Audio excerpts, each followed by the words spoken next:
I think. Yeah, let's get it going. So, what's going on, guys? I got my boy Devin Jordan. Devin, what you used to call me when we played? Brown dog. Listen, guys, this is going to be, I'm going to just shut up, smoke my hookah, and enjoy my Saturday and let this man, he told me that he didn't have a big platform, but this is what I've been saying that we need to do around the world. And then I talked to my guy from LA, and he said, man, Devin George is doing exactly what you're talking about doing now. So I'm like, shoot, there's no need to invent the wheel. Let's give this brother a chance at the steering wheel, and let's highlight somebody that the media and nobody is talking about, which is, to me, what he's doing is the stuff we all should do and learn from. This is a true hero. So I'm going to play a clip, and then I'm going to let Devin come in and talk about it. Let me go to the stream, y'all. Hold on. I took advantage of free lunches. I was always in the financial aid. I was one that took from these opportunities. And so it's only right for me to feel like I need to refill these pots back up. So I started my nonprofit Building Blocks. I'm a retired NBA veteran. I now do community work and real estate development. Everyone has humble beginnings. We're going to North Minneapolis, where I was born and raised. Yeah, just right here in the corner. This is where my dad still lives. This is the house I grew up in. The neighborhood had a lot of obstacles. There's crime, obviously, drugs. The overall goal is to get the families out of survival mode. Housing is the foundation with everything. One thing isn't going to just change it all, but as you start to see 3, 4, 5 kids starting to change, get opportunities, 3 or 4 families starting to change, their income's changing, they're buying a house. That's the ripple effect that happens. And then they pass it on. People are more excited about this building I put up, more so than anything I've done on the basketball court. I'm a single mom with 4 kids, 2 girls, 2 boys. I have a resident, Maisha, that's in the building right now, went through a divorce, lost a job, had a real life situation stuff come up. For me, affordable housing means it's an opportunity to start over in life again. It doesn't mean that you're below anyone else. It just means that you're going through something or transition in life, and it gives you a stepping stone to be able to build over again. Take a deep breath, have a place where kids can go. It has a co-op. I can go right downstairs and get fresh fruit, fresh vegetables to juice up. It's a special project, the co-op grocery store that is up and running and going. When you have an underserved community, it's stressful. And so I started my grocery store and a food desert place where we can kind of at least get the ball rolling. And now coming up, she's moving out of the building and she's buying a house. I'm in the process of buying a house again, and it feels so good. When I drive up and see the building, it gives me purpose. This is where it goes down at. And now after the programs, I know what this guy wants to do. I know what she wants to do. Are you on the right path of doing that? Ty, he reminds me of myself, of just kind of how focused I was, driven, good attitude. Honor roll Emmett, that's his new nickname, because he getting good grades. I feel like this building will help me.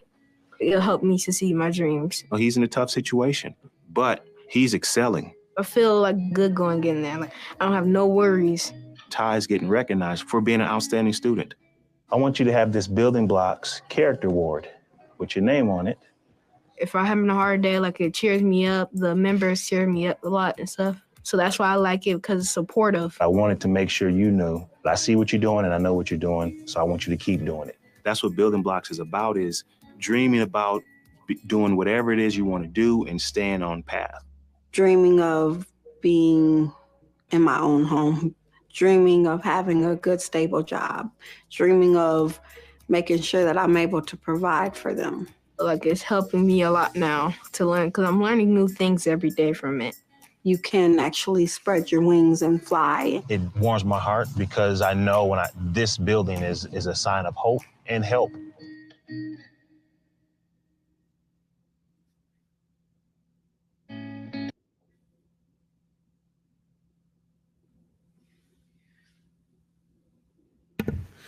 Hey,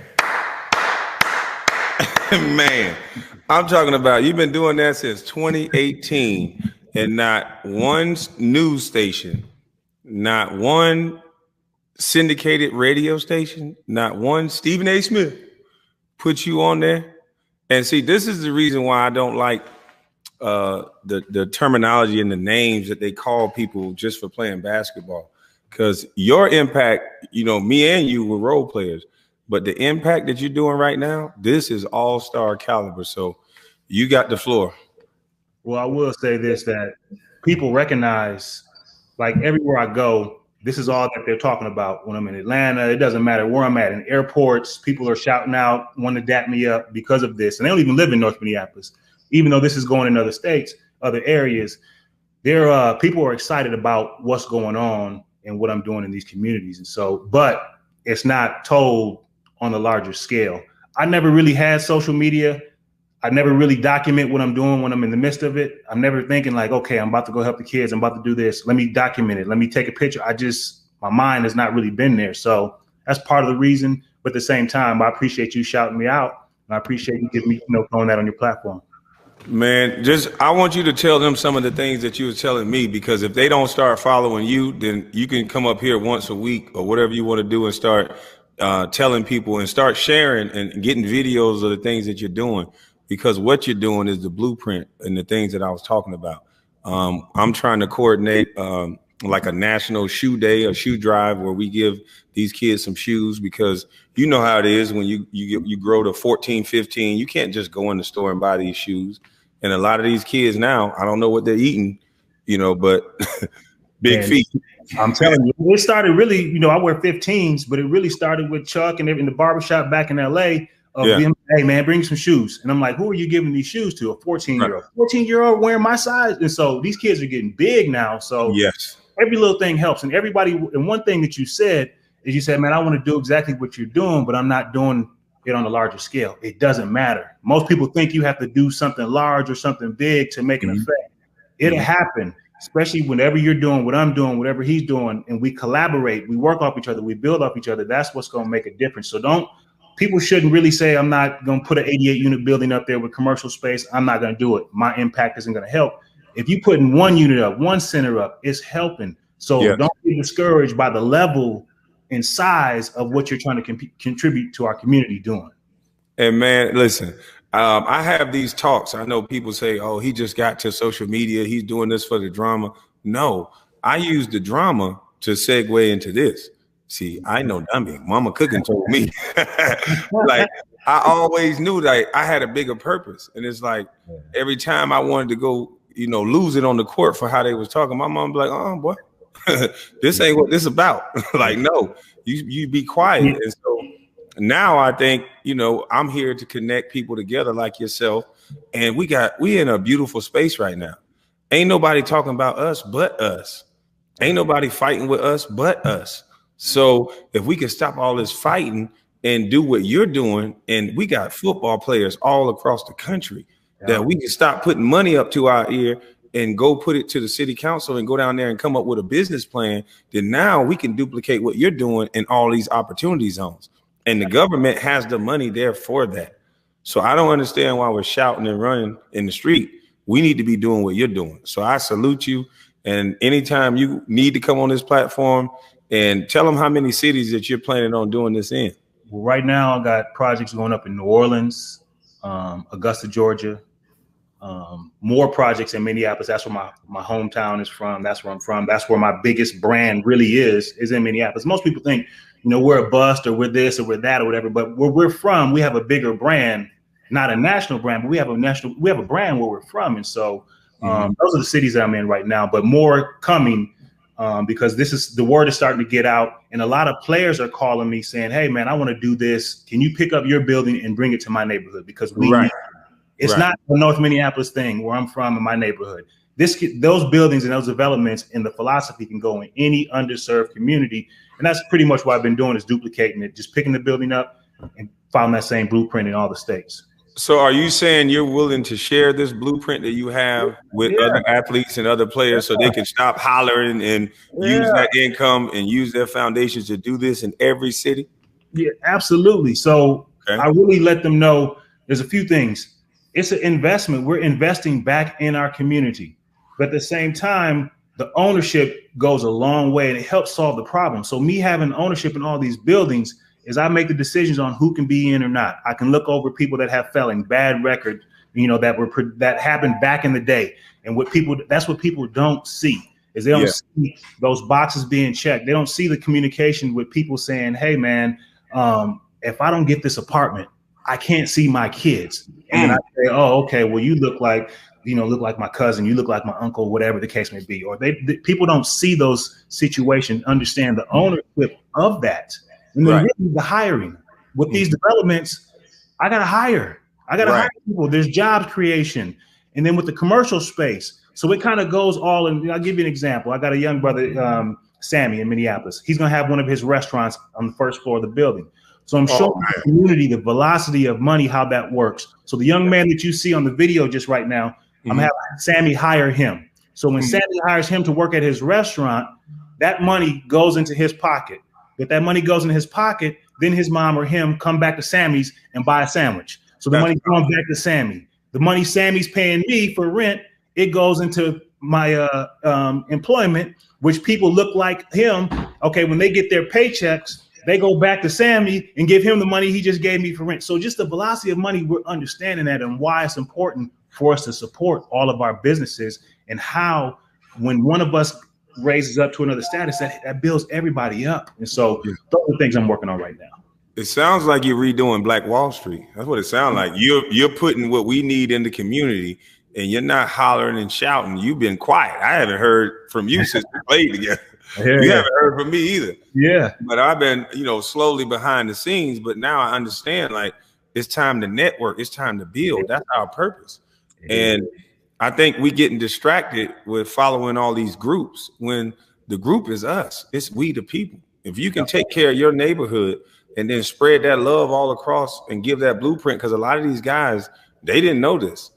And instead of buying these pretty cars and going to the club every other night, you could be investing in your own neighborhoods, your own future, and then you could still get those pretty cars because, you're investing back in your future. So I'm sure it's lucrative to do it, but you got to do it in a way where, like you said, you can make an impact on a man being able to see his own child. Yeah. And that's amazing. Exactly. And that's the part that I look over. And that's the part I have a heart-to-heart, a real good conversation with them.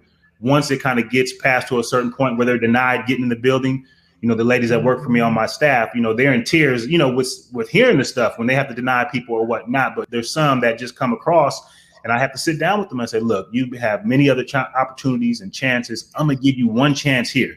Right. Have you mess up. You got to be away from the people you were. Yeah. Kids in the building and stuff. Anything disruptive, I'm getting you out. So, but it's worked out. Those people have turned into my biggest allies of like helping me out and the building. And when all the stuff was going on, they were the ones looking after me, having my back because I gave them another chance, that they needed. And with us owning this stuff, we can do that because it is a problem that when they get out of jail or if they have a situation, if you check that box when you're going to rent an apartment or get a job or whatever, it's just an automatic no, unless the people that are in power look like you, or their uncle look like you. Some of these people look like my family members. So it's only right for me to reach out and say, you know what, I gotta bend on this one. So how did you get like this? How did you stay connected to this passion of being able to give back? Because it seemed like it's never the guy that they prop up in position that, like you said, you don't have a big social media following, but what you're doing seems like it's way more effective than what we've been doing. So how did you get like that? And what centered you to get like this? Well, really, it was just combining with everything that we went through. And everyone knows, us playing in the NBA, people see commercials on there, the Read Do Achieves, and we're handing out turkeys. People understand those are mandatory events that we have to do. Come on. Mandatory events is getting to these communities because the NBA recognizes that these communities or underserved communities support our league and support us so much. It's only right for us to make us get back out in these communities. So seeing that, what it did to a child, for me, a Laker, to come in and read a 30-minute book to a kid, of hearing what that did to him all year long. A Laker came and read a book to me, and it was really 30 minutes of my time reading a book and we leave. But what that did to kids, so all those things. Then every summer I come home I saw my neighborhood just going down and getting worse. Yeah. More boarded up buildings, more people sitting in the corners, more crime. And then my dad, he always had the same attitude. My dad's from Mississippi, so he had this attitude. It don't matter what the media is saying. So that's the downside. It don't matter what the media is saying. It don't matter what the people are saying. It don't matter what your coach is saying, what the owner is saying. He used to ask me, "Are they late?" And I'm like, "Dad, what do you mean? Are they late?" Because he saw that check for mama. That check. I said, "No, they left me the check." And he was like, "You sit your ass on that bench and you shut your mouth. You know what I mean? You ain't got no problem. You just sit there, So that's really why I kind of stayed in. That's probably what people say. Well, why this man stayed so quiet for 20 years, man? No, this is our job. We got a job to do. And then one more to your point. I'm jumping around, but to your point, the disappointment when there's not enough Jalen Rose in the world that understands how hard it is being a role player, how hard it is being in that fraternity, how hard it is to last 11 and 12 years. They don't understand. There's a draft of 60 people per year to get a chance to get a new job. Only half of them even make it.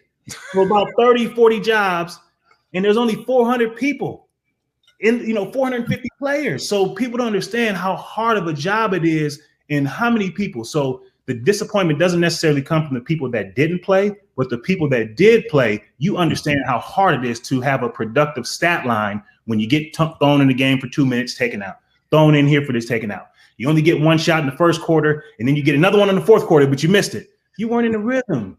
But people that play understand how hard it is to jump in the game. I always tell people the game is like a treadmill.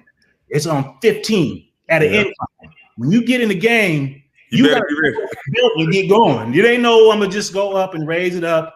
It's already gone, so you better get your heat patch ready. Everything. You used to have them things wrapped around your whole leg. You know what? Hey, hold on. As you get old, like Carlos, I need that heat pack. Somebody pick up 2 fouls quick. Man, I'm about to get this game a little bit early tonight. So I want you to tell them about this. Tell them about battling through injuries, because I don't want to talk for you, but I think you had a foot injury or a toe injury or something. But it was a contract year. You still had to play. And you trying to, stay out there. But the fans don't know about that. Tell them about the injuries and playing through injuries. People don't understand how much wear and tear playing in the NBA takes on your body. From a game, you have to jump. If someone says something, it's like climbing up a ladder, jumping off a ladder of a 2-story building 65 times. How you would feel the next day. Yeah. Like this, you got to get up. You don't got to go 65. You got to go up. You got to climb up 20 times and jump off. But the wear and tear, and I always unless you Kwame if you was young. So when I retired, man, I had parts of my body that were the age of a 65-year-old person. Here I am, 33.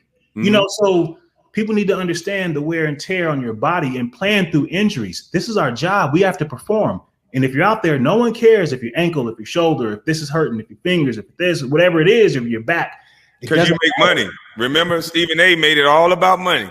He humanized this and made it like, they make money. You can't just do this. It's like, dude, this man's foot is like swollen.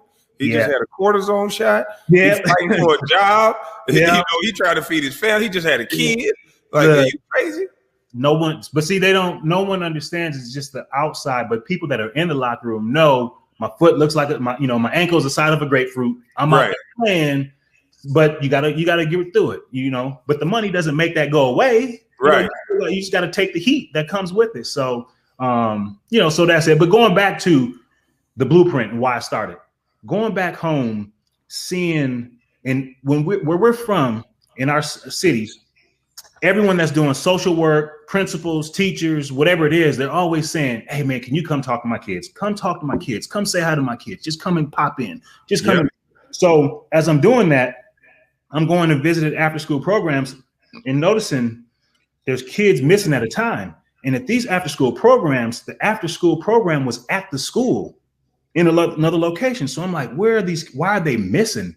Well, I come to find out, the kids there's no stable housing. They're staying at auntie's house tonight, mom's boyfriend next week, grandma's house next week. There's no stable and they don't get them to school. And then when you have young kids, that's on the parents. As you get older and kids can walk and drive and skip school or whatever, it's a different story. But when you have young kids from kindergarten, 6th grade, and they're missing weeks of time at school, that's the household. Yes. I said, Why don't we talk about the household more? I've talked about that for a year on Facebook and everywhere else. And at that time, I didn't have a big following, but I've been speaking about this for a while. I was a child in that situation. So I know it's about foundation, and you're in real estate and you're in building. If you have an unstable foundation, can any program, can anything that you send a kid to work with an unstable foundation? It can't. That's why I said I want to do housing first to be the stable and the foundation of it. Because if you don't know because basically we're coming in, our message as professional athletes, eat vegetables. You see, I'm big, strong, and tall. I went to school. I got an education. And you're talking to somebody that, one, don't know where their next meal is coming from, or two, don't know where they're living. So really listening to what I have to say. So that's why I said, let me get my own housing where I can start housing people and families. And then the message that they get, they can start hearing what I'm saying. The people I bring in to speak or talk or give them examples, they can hear it because they're out of their survival mode of like, where's my next meal coming from? So when the kids come in, the video you saw, when the kids come in at 3 o'clock, I feed them snack. Yes, that's important. They're hungry. They're hungry. Yes. I feed them snack. And then I had such a small space, I had to split the younger kids and the older kids up. But at 5 o'clock, I fed them all. And then they go upstairs and go home. So I give them snack. And then at 5 o'clock, I feed them dinner every day. They go home. Yeah. So those type of things is what, what goes on. But that's really why I started. And that's the blueprint of really why I started, because the housing situation needs to be addressed first, because you can't concentrate on anything else if you don't know where you're living or your next meal is coming from. Education and eating green beans and vegetables, ain't nobody really trying to hear what you're saying on that. So that's why I started focusing more in on the affordable housing with the services in the commercial space. And man, that's so beautiful, because that's my thing. It's like we're watching America do this all the time. They're taking neighborhoods, they're gentrifying them in neighborhoods that you can't walk a dog or not get hit with a stray bullet at certain points. And I'm not going to even say what color is in the neighborhood. But when they gentrify, all of a sudden, they bring in businesses, they bring in things that the community needs. And next thing you know, we have a police presence and everything is safe again. I think with what you're doing and what I'm trying to do, we can control our own neighborhoods. We can feed our own community. We can house our own community. And a lot of the women that I have staying in my apartments, they already have stipends in Section 8 that the government pay. So let's like you're doing, let us build the communities, make it safe for these women and these children, and let's allow a boyfriend or a husband or whatever else, because they need that family structure, in my opinion. No, I agree. The development and the activity of us getting involved in our communities does help with the crime. It gives people other options. It gives kids other options that take up their time. And then it also brings in people that have something nice that start policing this ourselves. For example, the corner that I tackled, it's 2 blocks from where I grew up at, but I tackled one of the hardest, crime areas in North Minneapolis. And I said, if I'm gonna make an impact, I'm gonna just go right to the heart of the problem. So both of my developments are right there on the heart of it. But as I started, it was, I got alerts from my phone because I'm in California a lot. So I get alerts if there's a police call, if there's something there, I get alert to my phone, what's going on. And after a while, once the developments got up, I had to check with my directors, like, am I still on the alerts? Because I haven't got any alerts with crime of people, the police showing up and whatnot. And they said, no, it's just really, you're still on, but it's just kind of went away. Because why? Because there's activity going on. It's not vacant corners. There's kids coming in and out of the building. So there's people and the elders are saying, hey, this right going on over here. That's what's important. Program coming over here. Moms are trying to watch catch the bus right here. Not here. Y'all gonna have to move around or move. And so it's kind of one of those things. The men of the neighborhood, once you build something like that, they will help and assist you to protect what you built. And they have. And I have to hone it in a little bit, like, hey, just don't hurt them too bad. I got some young guys in the building. To deputize some of these boys. Dragging people out and doing too much police. So I'm like, man, just I understand. But for the kids, we need that type of response, because there's been kids getting shot through the windows of houses and all that. And so the areas and the things that I'm trying to build, that should not be tolerated. And there ain't no such thing as snitching and all that when you're not a gangbanger and when you're not a street dude. It's a community. And if you want to do all that, you need to take that somewhere else. It's kids here, it's mothers here. And we got to stand on that as men. And women should support that as well. Because what you're doing, I mean, I want you to right now, you need to shout out your foundation and how people can get in contact with you. Everybody needs to be talking to you at this point. Man, go to buildingblocksmn.org. Buildingblocksmn.org. And all my information is on there. And it just shows, you can get in contact with me, you can shoot an email. It kind of shows our programs, our philosophy, what we're trying to do. And so it's I appreciate, man, you bringing me on, and we'll be in contact. But because I'm supporting guys too. I look over other stuff. Guys send me things, information. How'd you do this? What route did you take? Does this look like a good deal? Yada, yada. So I do all of that for guys as well. Professional athletes that want to do this thing. So anytime, send me your stuff, what you think in planning, and then I'll shoot it. And again, I got a project going in Augusta right up the street. So yeah. Oh no, we coming to see you. So that's the part too that really gets people is once I got the model up, when I brought people in to see the program, see who's helping, see who I have to hire, see what the people look like that's benefiting it. They leave. They're like, no, I need this building. Yeah. Pick it up and bring it back to Georgia. Pick it up and bring it to New Orleans. I want this whole thing. And so that's basically what I've been trying to build. Because I'm right now with my team, they're doing the design for the building. They're getting everything, the programming and stuff set up. Some of the stuff is separate, but I would love to compare notes and I would love to look at what you got going on. Because like I said, I have 21.9 acres in Brunswick that I'm trying to dedicate to these kids and maybe building a warehouse, some football fields, and something that we can get some residual income for these kids to feed in maybe a trade school or something, some coding, something for the kids. Because the things that are positive and the things that you can look at in real time for as coding, I don't understand why we don't have that in every school.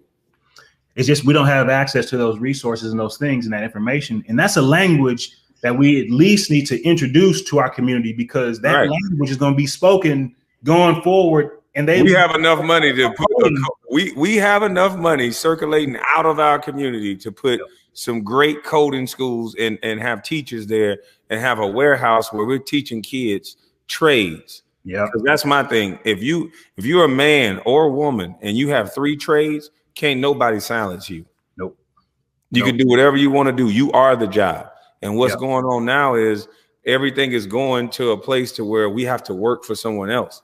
Yeah. I don't want to work for somebody else. I'm retired. A lot of these guys going to get jobs for somebody else. It's like, that doesn't make sense to me. Can't do it. We were employees. Pretty much. You'd be here at time, get here at 10, get on the plane, get here. Yeah, that's over with. I'll be there when I get there. How Kanye said, you can't tell me nothing. But look, I wake up, I get on my tractor, I do whatever it is I feel like doing. But I just want everybody to feel what that's like.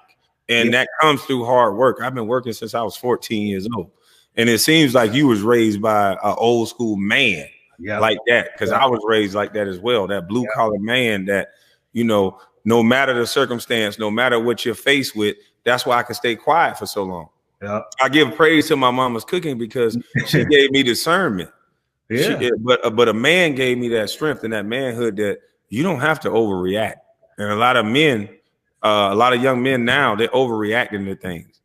Yeah, and that's the problem I see. They don't know how to have a healthy dialogue without coming into the conversation with microaggressions. Yeah, and again, it's like, again, my father, I talked to him after every game, and he would critique whether I got in the game or not. If I didn't play, he's like, you didn't cheer loud enough. He's like, you didn't cheer loud. I'm like, man, I want to get traded. I want to do this and that. He told me, he said, baby, you sit your ass. He's gonna throw you shit, your goddamn mouth. And he hung up on me. He said, we ain't got no problems. He said, call me when we got a problem. So he used to be on me every game. And, he used to be, in Minnesota, they 2 hours. So the game ain't really starting until 9:30 anyway. So yeah. But that's what we need, collaborating, bro. Collaborate. Man, we gonna blow you up so big because man, I want to have you on here every day because I know your personality. You was always funny as hell. And when the times when shit was getting rough and people wasn't talking to us, we would lose a game. You always had that smile. You always had, oh no. I'm like, this motherfucker here crazy. But look, I'm gonna leave you with one last story. People ask me the same thing. They said, "Man, what's up with Kwame? Man, I didn't know he was that funny. I didn't know he was this." I said, "Man, that dude is hilarious. If it was quiet, I would be the one in the locker room to start some stuff up. We get in there, talk about, I ain't gonna mention no names, but your next door neighbors. I said, Kwame, man, I'm coming over tonight. You like, nah, ain't gonna be no parking, man. There's a party going on over there." Then LeBron getting on me because hey, you starting stuff. Quit instigating. Quit getting Kwame going. I'm like, nah, I just want to know. So people finally get a taste of like our personalities and what we do in the locker room, and because they don't want to talk to us after a game. They want to talk to other guys. The cameras are all up the other, two other guys in the locker room. Yeah. But we got jokes and we got stuff that we do in the locker room. We know how to speak and talk. But yeah, so collaboration, man. Let's collaborate. Collaborate. Everybody. Anybody's doing stuff, call me, let me know, email me. I'm there. My team is helping out, whatever it is. If it, so anytime. Man, hey, listen, I don't think you understand how powerful this is coming out of a pandemic and just highlighting what you're doing in a time in America where we have these opportunity zones and the information is there, but our community seem to not pay attention. So maybe they need a little kick in the ass, and hopefully me and you can do it by just showing them the motto of, hey, this is how you do it.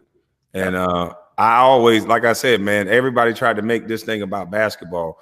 You know me. Did I walk around like I was just a sad puppy and I was just mad about being a bust? Or how was it? You had us in the locker room rolling. So I mean, but people don't understand the outside world. That's not. They don't understand. We with each other every day, morning, noon, night, on the plane, in the city, that city. Yeah. So we with each other more than our families. And sometimes we can't stand it, goddamn each other.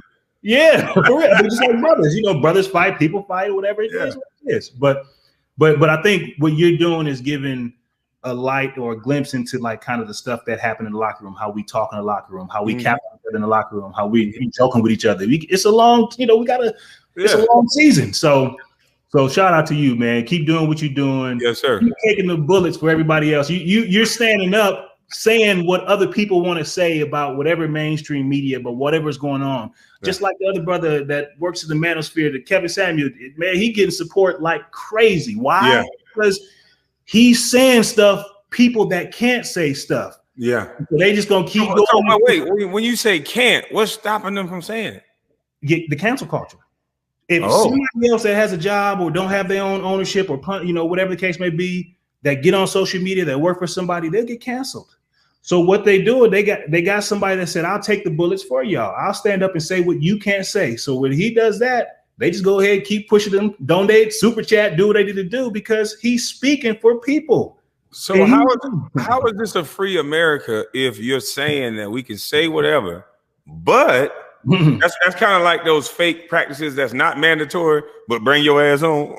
Y'all can have a lift session if you want to, Chip Schaefer. Bring your ass to the lift session. Oh, you shout out Chip. Yeah. Shout out Chip Schaefer. We don't have no practice, but some of these guys that ain't been playing like 30 minutes or more, they almost point at you like y'all better have y'all ass here on the day off. You don't have to be here, but it's volunteer. It's like, you don't have to be here, but look at you like you should. But yeah, so man, I think it's the time is now to seize the moment, bring us together. But we have to. Men got to stand up. We got to go back. We build the infrastructure in America. What Kevin Samuels keeps saying is something that is so true. We got to understand that as men, you can't be no little fucking, I don't want to, but fuck it. You can't be no little fucking little puppy. You got to be that grizzly bear, that lion that you are. And if it's being independent, if it's learning a trade, if it's might not go to college because this job can get me fired. The main thing that I love about being retired is that I can do what I want. Mm-hmm. I don't represent anybody but myself and my family and my name.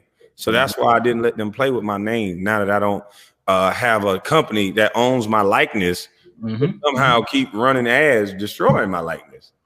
But what I will say, I'll give most men, middle-class men, a pass that don't want to get canceled because in some form, Kwame, we did it ourselves. We shut our mouth. We let everybody talk about us. You know what I mean? Say what you want to say. Print what you want to print. Call me a bus. Call me a dog. Whatever. I'm gonna shut my mouth. I'm not gonna mess my check up. Yeah, we're doing the same thing because some of these guys, if they say something, the stuff that Kevin Samuels say, and go back to work, they might not have a job. So then how do we combat that? Do we as men stop supporting companies that support cancel culture? Because we have to stop this at some point. We cannot allow companies to cancel people for saying things in America. We can't do it. Yeah. So we got to come together and find a way to create a network of jobs to where if you're going to cancel this person, we're going to give them a job that they're going to make steal some good money where they can stand up like a man, because we have to be able to have conversations. And what they're doing now is through jobs, they're controlling people. Through likes and shares on Facebook, we all deal with who we like. If a person has 20 million followers, regardless of if you challenge a person with 20 million followers and we're smaller than them, because they like them and don't like you, oh, it's on for you. They're going to find out everything about you. And regardless of what you're saying, you could be saying whatever you want to say, and it could be absolutely right, but they don't want to hear it because they don't like you. Yeah. And I think that's making people the most uneducated people in the world. You have to have conversation. Yeah. Yeah. But what I will say, the few people like you, like Kevin Samuels, jumping out in the support is speaking for itself. It's not necessarily, I think a little bit of it is the drama. People enjoy the drama. People enjoy the joke and going back and forth. But at the end of the day, I think it's a lot of people supporting because they've been wanting to say this for so long. Yeah. So I'm going to pass on what I wanted to say through you. Kevin Samuels been saying what a lot of men want to say for a long time. They're just going to pass him on. Yeah, keep saying it. Keep saying it. I'm doing whatever I need to do. If you see in some of his chat line, protect this man at all costs. That's that's what they said about me too now. Protect this man. So you know what? I gotta protect my sponsors. Since they like the drama, I gotta say this for my sponsors. Damn you, Becky, with the good hair, and I want to jump up and down on your ass like a trampoline, boy. Go ahead, say what you got to say. So they love the drama. I gotta give them the drama so they can listen. You can't keep talking all that smart shit, and I can't tell them that I don't want to stump this nigga. Like, never mind. Go ahead. I'm toxic. I mean, mixing a little bit of both. A little bit of drama, give him a little bit of both, but at the same time, sneak in the message. Give him a little drama, sneak in the message. You know what I mean? Do a little bit of both. Don't just go all positive message. Don't go all this, because that's not what's going to get a lot of people's attention. So when we feel like how do we grab them and then say it. Damn you, finger wave. Go ahead. What you guys say? Now look, you got me on here. Would you? Hey, listen. Devin has nothing to do with what I have to say. He did something he shouldn't have did. So I'm going to use him as comic relief for the entire time that I do YouTube or a podcast. He invited me to his, you know what? And I think that's a little too far. You know me, I've never done that. No man should ever do that. So he should be the butt of all jokes. So, I'm going to make him the butt of all jokes. So, and CB4, I'm going to let him go because he's CB4. Yeah, but at one point, I think, as opposed to fighting, when is the collaboration gonna happen? Well, with Matt, as soon as he let me jump up and down on him like a trampoline for what he said, we can collaborate. Jack, as soon as he stopped playing tough and being gangster on the back end, and then not being a man, because I talk to them gentlemen like a man. If me and you were teammates just like me and him, so I would think that if I can hit you on the behind the scenes and say, yo, bro, that was a little too far. And as you know, you're doing business. Same thing that Stephen A. do. He docks people. Saying what he's saying about that young man, Andrew Wiggins. I wouldn't trade him for a box of cereal. Those things, the companies listen to him. That's 8 million people who heard that. And they're saying that's not personal. That's taking money out of people's mouth. And you gotta make sure we stop creating these personalities and give them a stat sheet and let them learn the game of basketball from a perspective that we know it. That guy that comes in the game, that energy guy, that knocking everybody around, those Reggie Evans of the world, shout out to Reggie Evans. Sometimes what he does don't end up in a box score, but what he does is way more valuable than the person that you think is the best player on the team. You need a guy like that. And so it's brainwashing these young kids to disrespect. A lot of celebrities don't come back to the neighborhood because of how we treat them. You know what I mean? There's several stories that you can point out that celebrities were in the neighborhood, and even me now that I'm speaking out, people are starting to ask, well, he a celebrity, he this. Where's the celebrity air that you breathe and I breathe? How come everybody else get to breathe the air we breathe? Where's the celebrity embalming fluid? Man. Where's the celebrity gravesite? Where's the celebrity jails? They locked me up. I was in there with everybody. I was running the holding cell though. I'm telling you, I only been past nigga. It couldn't nobody get no water when I was in there. I was in that motherfucker for 3 hours. Ain't nobody drank nothing. Look, to your point, man, I will say this. The one thing that I will say that we usually don't do is I've been supported by our community. Yeah. You know what I mean? Usually sometimes, celebrities or other people, they come, what's your motive? What's this? They know I don't really have to be doing that. This is a passion. I'm really trying to help our community. I've been supported by our community like no other. And so what I've been trying to do is say, okay, the same support you give me when I put these smaller Black-owned businesses in these commercial space, give them the same love. Just go spend your money there. It'll come back to you. Just trust me. Go spend your money there.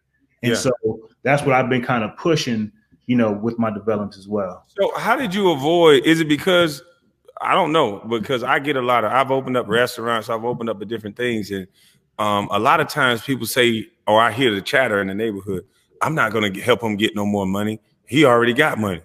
But then they'll go spend their money with Gucci, Prada, and all these different places that's owned by white folks. I don't get it. Why do we think like that about each other? You know what? I'll tell you a funny story. That's sad. So my dad's a community guy.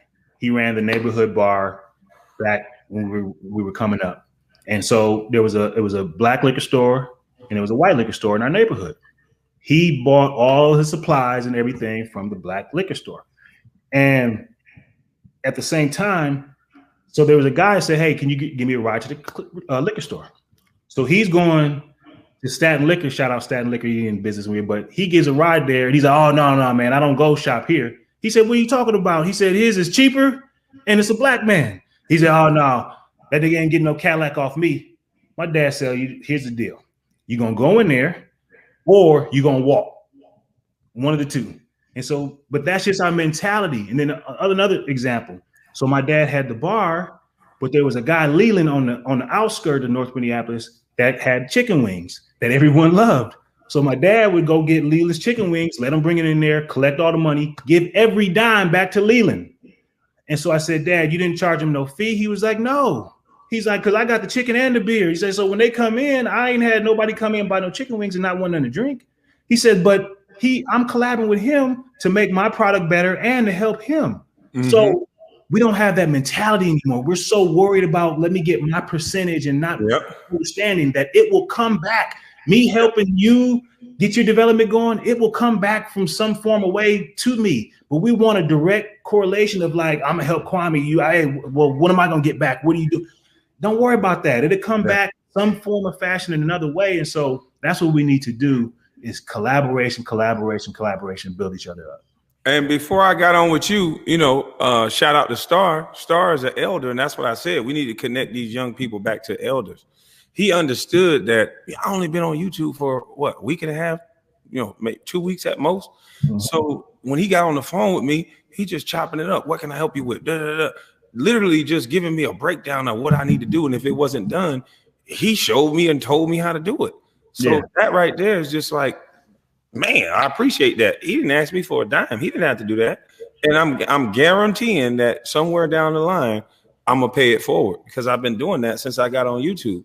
I didn't have, my boy told me what you was doing. I said, I need his number. You know what I mean? I always had respect for you. I didn't know you was doing this. And I think the media, and this is what I'm here for. I've been saying we need to connect people together that's doing something other than shouting in the street. And so me giving you this platform, I'm not looking at it like oh man, I'll just help out Devin, this and that. No, I'm helping these kids because what you're doing can help kids all over America. And why reinvent the wheel if you already have a model that's already set up? That's my thing. Everybody want to stand on top of somebody's shoulder and be the big guy. If you really have true intentions in paying it forward and helping these kids, then you wouldn't do that. I don't never do that. No. And so you've been quiet long enough. I think you need to, it's time for you. You got to take this thing on the road. Yeah, I am. I'm better at documenting some of the stuff I'm doing, but it's still it's an afterthought. I'm like, oh man, I ain't getting any pictures, or I did this, or I didn't get any video clips or whatever, where I can upload or share or whatever. It's still an afterthought. I'm just the work. These young kids, they right there. They better at the camera than me. Yeah, and most of the time, the stuff I get is from somebody that was there. They took a picture. Hey, can you send me that picture? Can you send me that? Let them young kids do what they do. they know how to do all that good stuff. Let them. They know that technology. That's your base to take pictures of everything and document everything you're doing. Employ them kids. Oh yeah. And so, man, listen. Whatever I can do to help you, whatever I can do to make it bigger. I got some things going. I'll collab with you off the scenes. And like I said, I want to bring some people around you and we can kind of learn from you. We can kind of show you what we got. We got some guys that got some drone skills that can do all kind of stuff. So, like I said, shout out to the Real Foundation. Y'all can go look her up. She was on TED Talk. She's recovered. She's been clean, I think 9 or 10 years. So she has a passion. She don't like to call them sober houses. She's like to call them extended care because she really does have a passion for these young ladies and giving them home ownership. Because like you said, I never knew that if you get a felony, that some apartments you can't even rent, that sometimes you can have the money and you can't even buy a house. So, because people don't want you in the neighborhood. So that you check that box is yeah. It's almost forcing you in a situation to fail. So we got to combat that, and we got to there's no way we can have kids out of whack and adults that's trying to get themselves back on track out of whack. How can you expect society to get back to some type of normalcy? So, man, I respect what you're doing. I look at it this way. My last point of that felon box, whether you get a job or you get housing, I look at it this way. If I'm taking a chance, regardless of who I rent to, so a person that has the felon box checked, that hadn't did anything, been clean, they got letters of recommendation from their employer, they haven't been on time, they show up, they've been on time every day. Okay, is that a risk? Or someone that doesn't have that box checked, they've just been getting away with stuff. That's right. So there is no formula of saying, hey, if you don't have that box checked, you're gonna be the best resident. So you just got to go with your gut and understand that I have to do override enough of these to make an impact in my community of overriding these felons, giving people houses, giving them jobs and whatnot. So, but again, this blueprint, you can have it. Everybody have it. It's proven. It works. The cities love it because it's cleaning areas up. It's putting these developments back on the tax records. And I make them contribute as well. I make the cities partner with me. That's what I've been trying to say.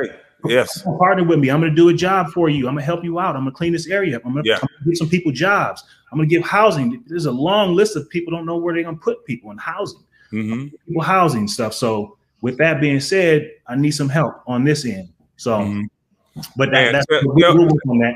Tell people one more time how to get in contact with you. Tell them your Instagram, your Facebook, just all your social media, your donate, how they can donate to you, your Cash App or your foundation. Tell them everything, man, because what you're doing is beautiful. Yeah, go to buildingblocksmn.org and you can donate there through Building Blocks. We're a 501c3 since 2011. Had my audits every year since 2011. Everything's transparent. My Instagram is embarrassing. I don't even know it, but I do have one. I got one. I had somebody set it up for me. But I don't say that again. So just look under Devin George. If you see me with my kids, that's me. But I do got the check mark, the little blue, the blue check marks and stuff. I don't have no check mark. I don't need validation. I did get verified or whatever, so I got the check marks on my stuff. So Facebook, Instagram, Twitter, I do have it, but I don't know. And so I'm gonna start checking that regularly and trying to reach out and trying to post stuff just to kind of get it out, because I do have to do a better job of at least explaining or showing some of the stuff. No one's, should be coming to Minneapolis to see, what are you doing? Follow me around. I have to let it be known and start getting some more stuff out. Now, is there any other men that are doing what you're doing that's helping people, or just any Black-owned business that you want to shout out right now while you have this platform? You can shout out anybody you want to shout out, so people can direct people to their Instagram or whatever you know about these people. Man, I'm first really Sammy's Avenue Eatery. It's in Minneapolis. I'm gonna shout him out. He's gonna have another location, a second location in one of my buildings. And he's gonna have cater services. He's gonna be hiring, kids from the community, adults from the community. So that he's a part of my model. But along with all of these developments I have a lot of Black-owned businesses, architects, and trades and construction workers that come along with this package. So when I'm doing these $20, $30 million deals, they love pushing my project because they know they're going to have some participation on those projects. Okay. So that's another difference too. When I do the developments, it's pretty much Black-owned and a lot of minority participation from the architects to the lawyers to the tradespeople. Everybody is involved in benefiting off that project. And so that's one. But so go support Sammy. Look him up. He's doing something right now with Baron Davis on some network. I can't remember, but he said, building. Go ahead, put it out there. I don't know what it is, but he texted me. He said, Baron Davis said, "What up?" I said, "Tell BD what up." But they're doing something, some kind of food network or whatever that they're doing and showing Black-owned businesses and something like that. So go look up what Baron Davis. Shout out to Baron Davis. Yeah, shout out BD. I don't know what it is, but I think stuff like that needs to be highlighted, supported. And people need to be going out looking for it. So okay, but yeah, man, like I said, man, you making my skin crawl. You making me want to just be there tonight and be there ready in the morning. But everything takes time and a plan. But man, I'm ecstatic. I'm excited that you are willing to share. So many people that have your blueprint. That once you get a light set, they just want to keep it to themselves. To me, it's about paying it forward. And I salute you. I respect you. And anytime you have somebody you want to shout out, if my platform continue to grow, you can always shout them out on here. And let's keep collaborating, keep building. And anybody you connected to, connect them with me, and let's build this thing for real. Yes, sir. Before I go, I got to do one last time. Brown dog. Salute, right, my brother. Good talking to you, man. Yes, sir. All right. Oh man, that's what I'm talking about. Listen, man. Man,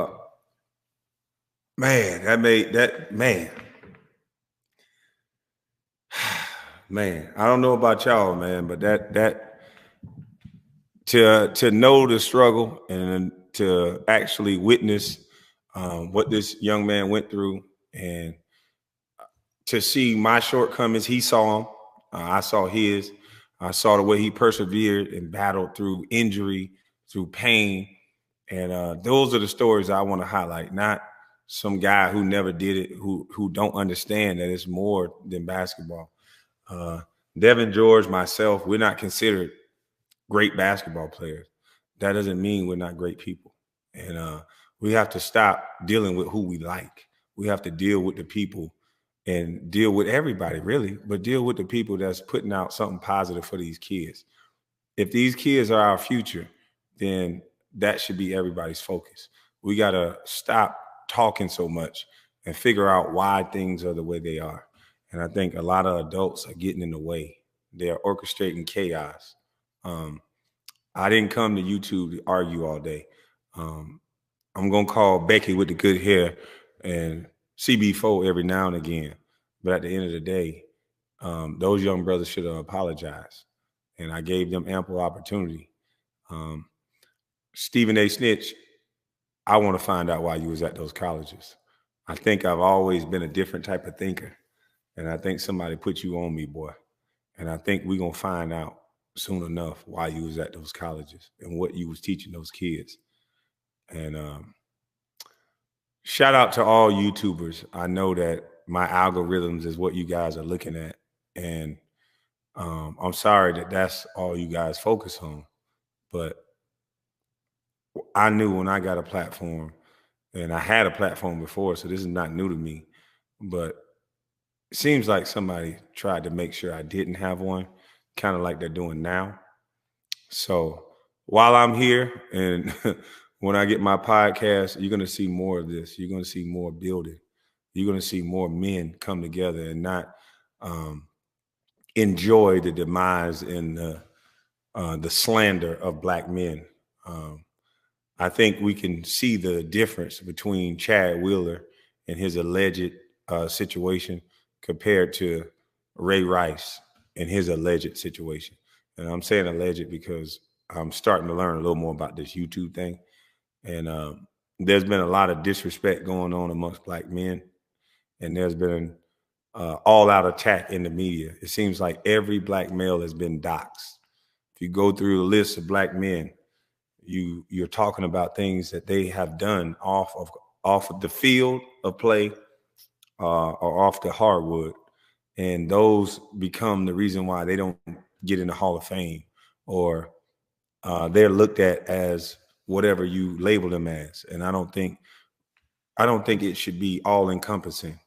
A man has various attitudes and feelings and just, we're different. You know, women are able to be full women. They're able to be grown. They're able to get on the internet and curse, challenge people, judge people. Men are placed in this box where the higher up the man is and the more respectable the man is, I think he's being cloaked down to be a certain way. And that's never good.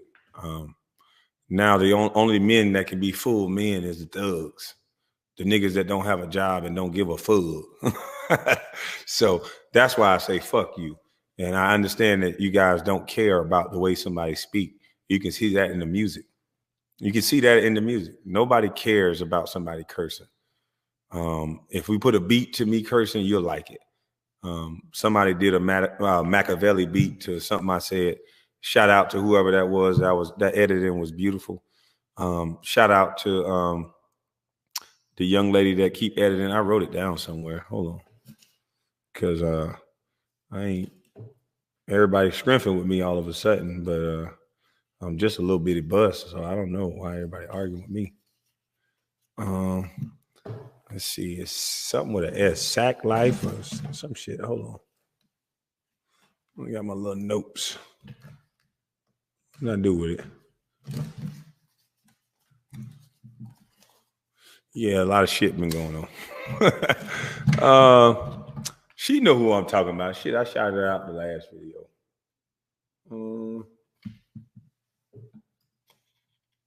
Sorry about that. I can't find the thing that I've been writing on. I've been having my son help me out, trying to incorporate my boy into whatever I'm doing because he needs to see an example of how to be independent and how to kick somebody draws in their ass when they keep fucking with you. So I think I'm doing a good job of that.